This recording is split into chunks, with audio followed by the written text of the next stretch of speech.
Framed in Lace, a Needlecraft Mystery by Monica Ferris, narrated by Susan Boyce. Chapter 1. It wasn't even Halloween, but autumn was over. Betsy sat at the little round table in the dining nook of her apartment and gazed out the back window. There was a small parking lot, with the ground beyond rising steeply through mature trees. Only yesterday the trees were ablaze with orange, red, and yellow leaves.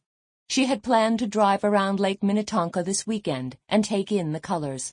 But there had been a hard freeze last night, and now, in a light breeze, there was a technicolor blizzard on the slope that would leave the branches bare by nightfall.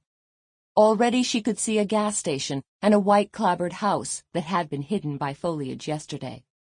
The sky was clear, the sun was bright, but the weatherman on the radio had said that perhaps the temperature would break 50 by early afternoon. Betsy, fresh from San Diego, didn't have much of a winter wardrobe. She had planned to buy winter woolens locally. Minnesota was heavily Scandinavian, and Betsy just loved their sweaters, but hadn't realized she'd need them so soon. Today she was wearing her warmest work outfit, a federal blue cotton skirt, a bell-sleeved white blouse, and a brown felt vest with carved wooden buttons. She looked at her watch and hastily drank the last of her tea. She put the empty cup and the plate that had held a fried egg sandwich into the sink.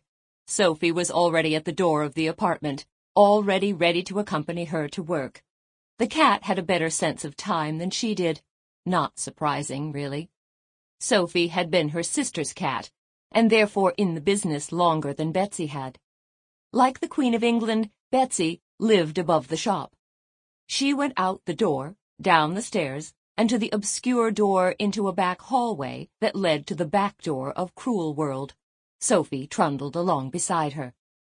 It was just 9:40, and the store opened at 10, but the back door was unlocked.